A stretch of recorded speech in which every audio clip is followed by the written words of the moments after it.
Assalamualaikum warahmatullahi wabarakatuh. Perkenalkan, saya Iwayan Rangga Pinastawa, dosen informatika dari Fakultas Ilmu Komputer UPN Veteran Jakarta. Pada pertemuan komputer UPN Veteran Jakarta, pada pertemuan ke-6 mata kuliah Technopreneurship ini, kita akan membahas tentang MVP dan prototype. Di pertemuan-pertemuan sebelumnya kita sudah menggali ide dari problem yang ada, kemudian kita melakukan analisis tren, sampai dengan kita menguji apakah ini bagus atau tidak melalui bisnis model yang kita buat. Oleh karena itu, di pertemuan ini kita akan membuat MVP dan juga prototype. Jadi, bagaimana sih pentingnya kita melakukan validasi sebuah ide yang sudah kita buat menjadi bisnis model? Maka itu validasi ide adalah langkah penting sebelum membangun produk. Jadi saat kita buat bisnis model, kita cek, oh ini bagus nih. Kita tidak serta-merta langsung membuat produknya. Maka ditakutkan mungkin akan bisa mengalami mungkin kegagalan dan lain sebagainya. Tapi kita testing dulu. Nah, kita testing ini melalui validasi ide.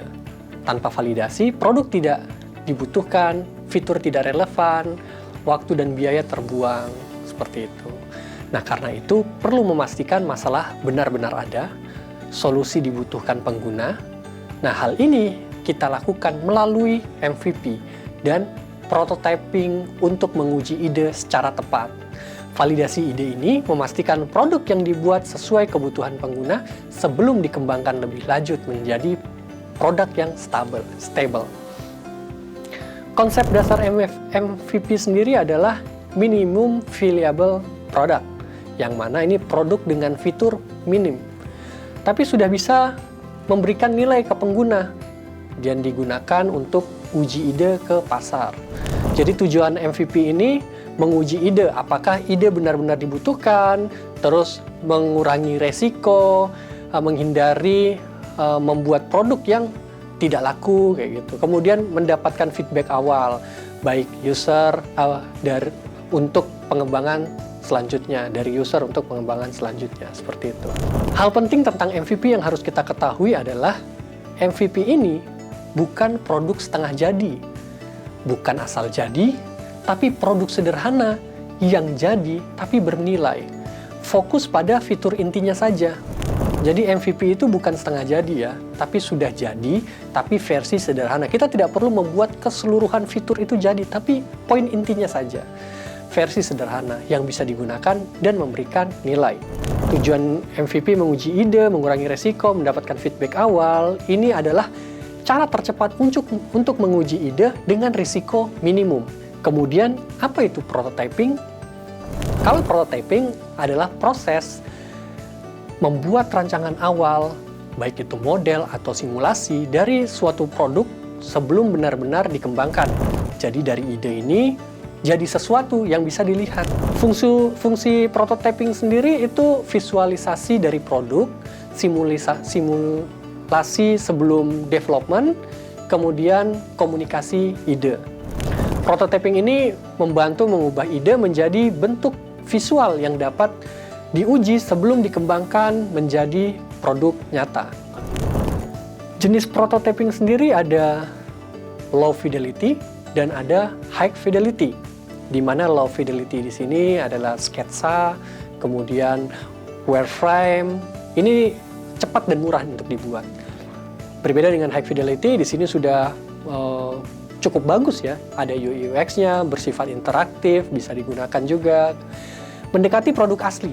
Jadi kalau kita bayangkan alur proses pengembangan produk itu mulai dari ide, prototype, kemudian menjadi MVP, kemudian ada feedback, kita improve, kemudian menjadi produk yang sudah siap untuk diluncurkan. Perbedaan MVP dan prototype. Nah, di sini MVP itu produk bisa digunakan. Kalau prototype itu hanya simulasi desainnya saja. Kemudian kalau MVP di sini uji pasar dan validasi ide, tapi kalau prototype itu menguji konsep dan juga desain yang dibuat. Kalau MVP ada nilai nyata, Tapi kalau prototipe itu fokus pada tampilannya saja dulu, mau tampilannya bentuknya seperti apa, nanti dikoreksi lagi, tampilannya berubah sampai dengan bagus, kayak gitu. Kalau MVP mengukur kepuasan atau respon dari penggunanya ya. Tapi kalau prototipe itu kita perbaiki dan kembangkan ide. Siapa tahu di situ masih kurang, berarti idenya dikembangkan lagi, diperbaiki lagi sampai dengan bagus, baru kita buat ke MVP. Seperti itu. Jadi MVP adalah produk sederhana yang bisa digunakan, prototipe, simulasi awal untuk menguji desain. Di sini ada contoh startup yang sukses dengan menggunakan MVP. Studi kasus di sini adalah contohnya Airbnb.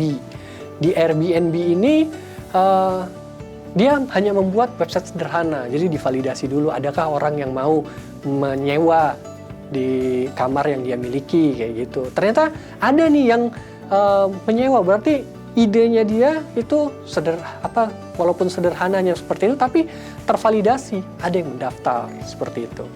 Gojek di awal early-nya dia MVP-nya itu tidak membuat aplikasi, tapi via telepon penghubung, di mana dahulu itu ada customer service yang menghubungkan antara si ojek dan juga si pelanggan. Divalidasi, ternyata banyak peminatnya, sehingga buatlah aplikasi karena sudah teruji MVP itu. Kemudian di Dropbox, ini malah lebih simpel lagi. MVP-nya hanya berupa video. Dikasih tutorial, dikasih tahu caranya, idenya seperti ini. Terus dibuka form untuk siapa sih yang mau daftar, divalidasi. Orang ternyata banyak yang daftar sehingga, ini bagus untuk dijalankan. Akhirnya dia membuatnya. Seperti itu. Banyak kesalahan umum yang sering terjadi saat kita memulai bisnis seperti itu, yang mana mungkin terlalu lama membuat produk, kemudian terlalu banyak fitur, tidak validasi ke user, takut rilis. Maka ini yang harus kita cegah ya, kurangi kesalahan-kesalahan yang sering terjadi ini. Jadi dibandingkan kita terlalu lama membuat produk baru dirilis, kita belum tahu juga produknya akan diterima atau tidak, maka kita buat MVP dulu, baru kita rilis sebentar, dilihat orang tertarik, baru kita tambah lagi nanti fitur-fitur selanjutnya sambil validasi-validasi user yang ada, rilis sedikit demi sedikit. Kita bayangkan kalau tadi ada Gojek yang mana di awal MVP-nya hanya mengandalkan customer service, menelpon kalau ada pelanggan, saya butuh ojek di rumah nomor sekian, alamatnya sekian, diteleponlah ojek ke sana. Ojeknya ini ada pelanggan di rumah nomor sekian, alamatnya sekian, datanglah itu. Habis itu bagus, banyak yang suka, naik lagi dibuat aplikasinya, hanya ojek. Habis itu dirilis lagi fitur barunya, ada Gokar.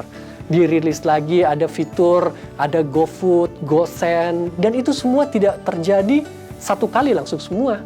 Karena kalau kita mau buat keseluruhan itu menjadi selesai dalam satu kali, maka kita sudah tertinggal sangat jauh dengan kompetitor-kompetitor yang lain. Kita ambil dulu fitur yang penting di awal, kita tambahkan sedikit demi sedikit supaya bisnis kita bisa berkembang dengan baik dan juga tidak ketinggalan momentum tren yang ada.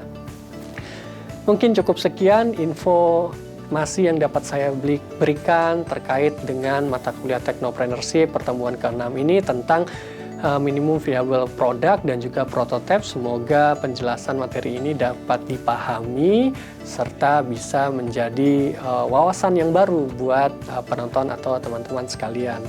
Sekian dari saya. Wassalamualaikum warahmatullahi wabarakatuh.